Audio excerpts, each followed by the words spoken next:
부모님 두 분 다 계시면 아들, 딸 관계없이 90%가 생길 가능성이 있다고 합니다.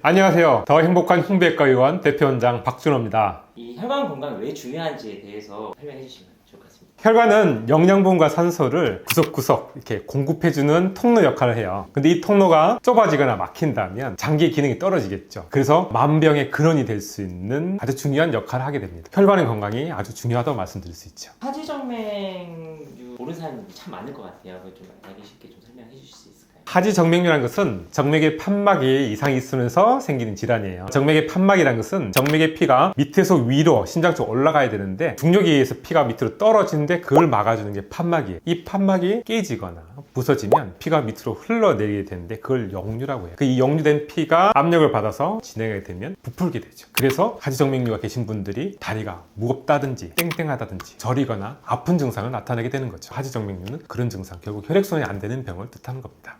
부풀고 하다 보면 이렇게 혈관이 터지기도 하나요? 흔하진 않지만 하지정맥류 합병증으로 늘어난 정맥이 힘이 약하기 때문에 터지기도 합니다. 늘어난 커진 정맥은 저절로 회복되지 않아요. 그래서 하지정맥류는 진행성 질환이라고 합니다. 이게 방법이 전혀 없는 거죠.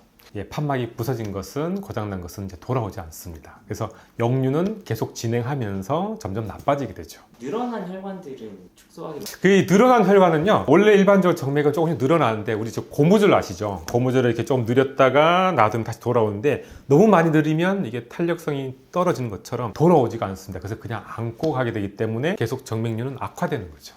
이 하지정맥류의 원인이 어떻게 되는지 좀 궁금해요. 하지정맥류의 가장 큰 원인은 유전적 요인이에요. 부모님 중에 한 분이 하지정맥류가 있으시면 자녀분, 특히 아드님은 25%, 따님은 62%가 하지정맥류가 발생할 가능성이 있고요. 부모님 두 분 다 계시면 아들, 딸 관계없이 90%가 하지정맥류가 생길 가능성이 있다고 합니다. 그래서 부모님이 하지정맥류가 있는 그런 소인이 있는 경우에는 자녀분들은 거기에 신경 쓰셔서 하지정맥류를 검사를 해보시는 것을 권유드립니다. 뭐 이렇게 후천적인 원인은 따로 없나요? 있죠. 가장 많은 게 이제 오래 서 있거나 앉아 있는 직업, 가만히 고정되어 있는 자세를 오래 하신 분들, 그 다음에 이제 꼭 끼는 바지나 속옷, 과체중이라든지 임신, 갑자기 이렇게 늘어나는, 살이 찌는 그런 경우 하지정맥류 발생 가능성이 높습니다. 그리고 이제 좀 안타깝지만 남성분보다 여성분이 하지정맥류 발생 가능성이 더 높아요. 여성 호르몬의 변화가 정맥의 벽의 힘에 작용을 많이 한다, 이렇게 지장을 준다라고 되어 있습니다. 그래서 임신하게 되면 이렇게 안에 태아가 있어서 다리에서 배 쪽으로 올라가는, 정맥이 올라가는 힘이 조금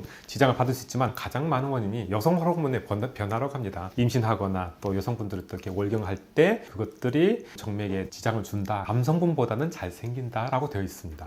유전적인 요인이 이렇게 큰 줄 처음 알았습니다. 하지정맥류가 유전적 요인이 가장 큰 원인이기 때문에 부모님께서 하지정맥류 진단을 받으셨다 이러면 정맥류 검사를 받아보시는 것을 항상 권유드리고 추천드립니다. 특히나 하지정맥류는 진행성 질환이기 때문에 놔둔다고 해서 절대 좋아지지가 않아요. 계속 진행하죠. 그래서 초기에 진료해서 치료하시는 것을 항상 권유드려요. 큰 도움이 된 것 같습니다. 감사합니다. 네, 감사합니다. 다음에 또 뵙겠습니다.